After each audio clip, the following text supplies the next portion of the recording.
Welcome to the Deep Dive. Today we're diving into a really interesting book, The One Thing, by Gary Keller and Papasan. Oh, yeah, I love this book. Me too.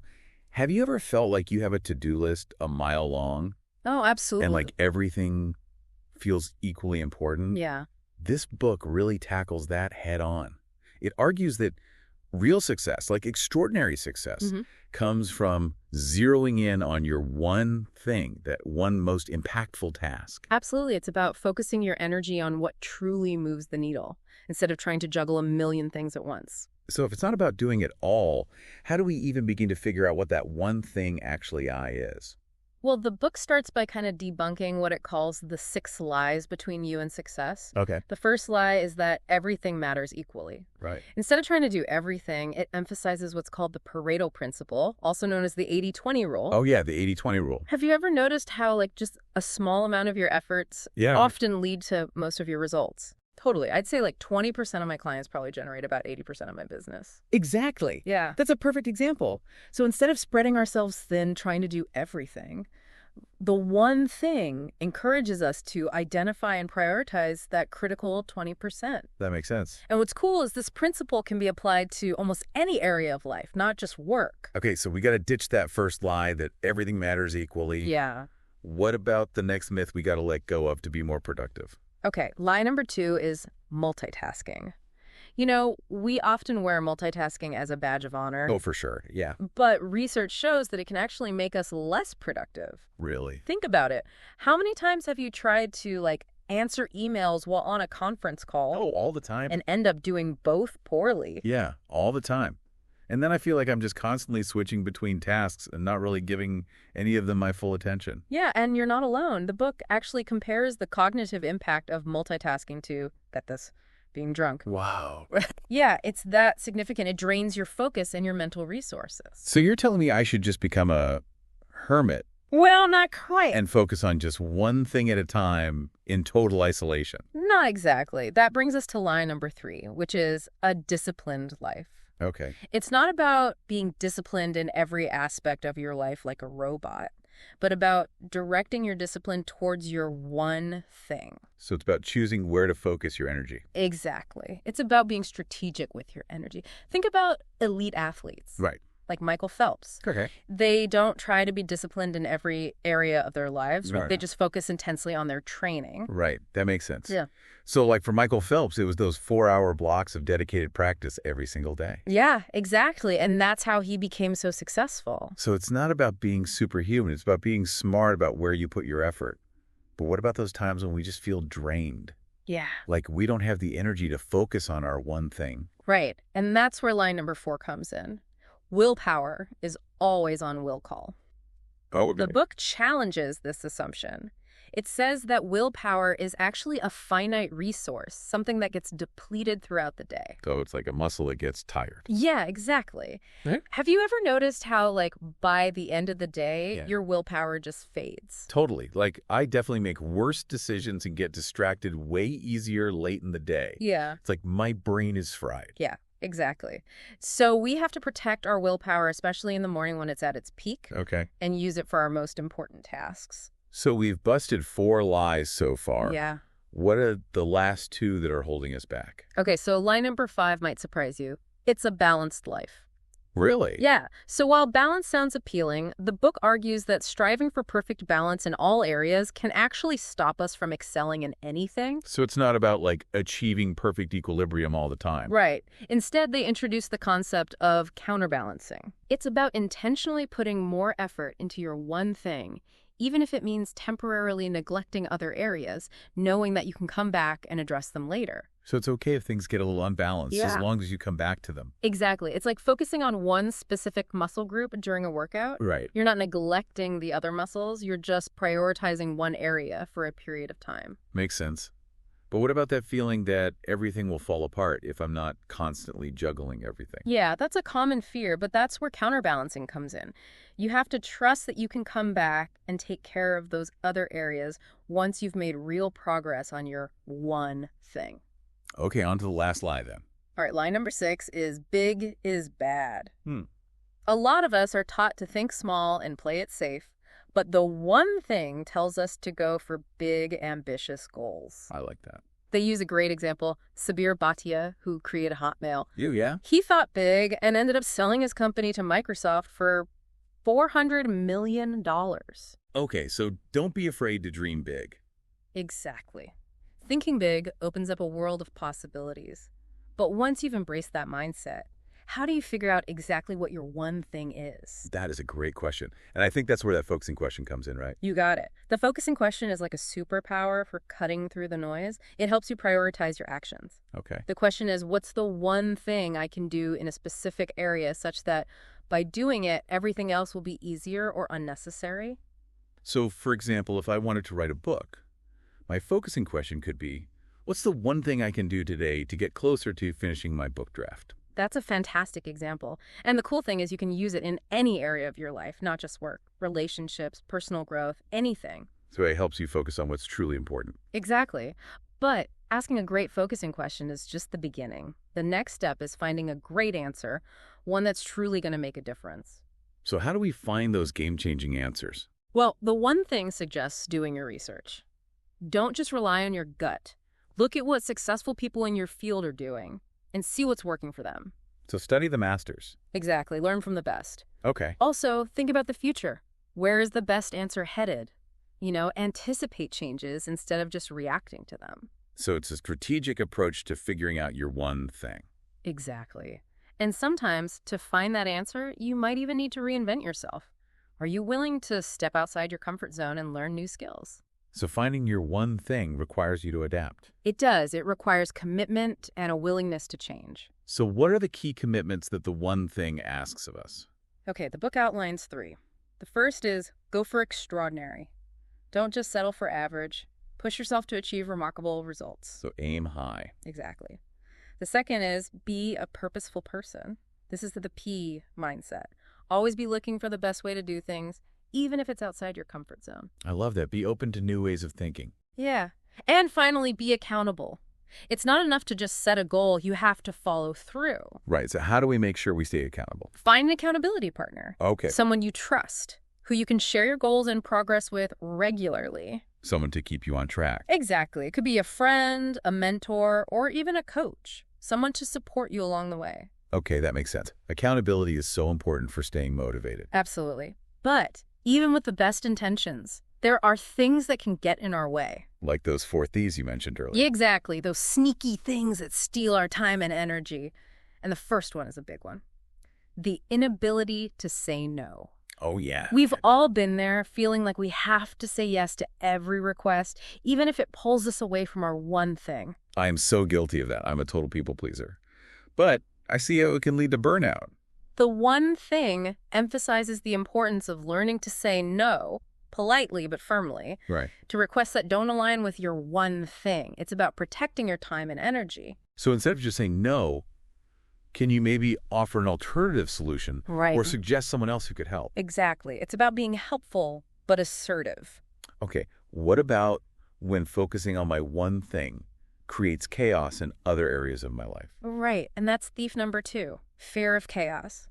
When you're laser focused on your one thing, other things might temporarily fall behind. Oh, yeah, that's when that feeling of overwhelm kicks in. Yeah. You got to embrace that temporary chaos and trust that you can come back and address those other areas later. Counterbalancing, right. Exactly. It's about prioritizing. Okay.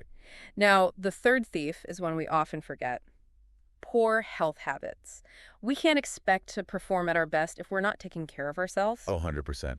I know that when I don't get enough sleep or I haven't been eating well, my focus goes out the window. The book stresses the importance of getting enough sleep, eating healthy foods, managing stress, and making time for exercise. So it's not just about working harder. Right. It's about making sure you have the energy to work in the first place. Exactly. And finally, thief number 4 is an unsupportive environment. This one might involve making some changes to your workspace or even your home life. Yeah, I know that if my workspace is cluttered, I can't focus. Yeah. And if my family is constantly interrupting me, Yeah. I can't get anything done. You have to create an environment that minimizes distractions and supports your one thing. So maybe having a dedicated workspace. That could help. Yeah. Or setting boundaries with family or roommates. Right. Or even just turning off notifications on your phone. So be intentional about designing your environment. Exactly. So once we've learned to defend our time and energy from these four thieves, we're ready to put the one thing into action. Okay, so we've debunked the 6 lies, we understand the focusing question, Mm. and the 3 commitments and the 4 thieves. What's next? Well, in the next part of our deep dive, we're going to look at some real-world examples of how people have successfully applied the one thing and the research that backs it up. Sounds good. I'm ready to get inspired. You know, one of the things I really love about this book is that it's not just theory. Mm-hmm. It's full of real-world examples and research Yeah. that make these ideas come to life. Okay, I'm all about that. Yeah. Give me some examples of how this actually works in the real world. Well, one that always stands out to me Right. is the story of Colonel Sanders Oh, yeah. and KFC. KFC, okay. Think about it. Their success is built on one thing, Mm-hmm. that secret recipe for fried chicken. So finding your niche and doing it really well. Exactly. It's about focusing on your core strength. Mm-hmm. And it wasn't just Colonel Sanders. The book also talks about the Adolf Coors Company. Oh, wow. Okay. It had incredible growth Yeah. with just one product. Okay. Coors beer Right. made in just one brewery. It seems like those companies really understood the power of focus. Right. Of concentrating all their efforts on that one thing that made them unique. Exactly. They found their one thing and they went all in on it. Okay. But it's not enough to just find your one thing. Right. You also have to be willing to adapt as things change. So how does that work? Well, the book uses Apple as a great example. Okay, Apple. Yeah. Think about how they've evolved. Hmm. From Macs to iMacs, then iTunes, iPods, iPhones, and now iPads. Right. Each product was their one thing Okay. at that specific moment. So they were always looking ahead, Yeah. anticipating the next big thing. Exactly. They're constantly asking, what's the one thing we need to do right now Yeah. to dominate the market? And they weren't afraid to make big changes to stay ahead of the game. Right. That willingness to adapt Yeah, is so important in today's world. absolutely. Another interesting point the book makes is Yeah. about the word priority. Did you know that for centuries, priority was only used in the singular form? Really? I did not know that. It wasn't until the 20th century that we started talking about having multiple priorities. So we kind of diluted the meaning. Exactly. It's like we've forgotten what it means to have a single most important thing. That's a really interesting point. It's like now we feel like we have to have multiple things that are the most important. Right, and that can make it hard to focus. Right. The one thing reminds us that if we want extraordinary results, Yeah. we need to go back to that original meaning of priority. Okay, so ditch the priorities Yeah. and focus on the one priority. Exactly. Now, another idea I found really helpful Yeah. is the idea of connecting today to all your tomorrows. Okay, what does that mean? It means making sure that what you're doing today is moving you towards your long-term goals. Oh, okay, so thinking about the big picture. Exactly. And the book highlights some interesting research about the power of visualization. Okay. It turns out that people who visualize the process of achieving a goal, like all the steps involved in getting an A on an exam, Okay. actually do better than those who just visualize the outcome. So it's not just about picturing the end result. Right. It's about picturing the steps along the way. Exactly. Create a mental roadmap for success. That makes sense? Yeah. Now, what about finding your big why? What is that and why is it important? Your big why is your purpose, Okay. your driving force. Mm-hmm. It's what motivates you, Right. even when things are tough. Yeah. The one thing encourages you to really think about what motivates you, Yeah. what gives your life meaning. Right. And if you're not sure what your big why is, just start moving in a direction and Yeah. see where it takes you. So action can lead to clarity. Exactly. And once you have a sense of your big why, Yeah. connect it to your one thing. Right. How does your one thing help you fulfill your purpose? So it's all about alignment, making Yeah. sure your actions are moving you towards what truly matters to you. Exactly. Now, the book also talks about mastering your one thing, Okay. becoming truly exceptional at it. Right. They talk about the power of deliberate practice, Boy. pushing yourself beyond your comfort zone to Great. improve your skills. So always striving to be better. Yeah, exactly. They even quote Jigoro Kano, the founder of judo, Okay. said, "It is not important to be better than someone else, Mm-hmm. but to be better than yesterday." I love that.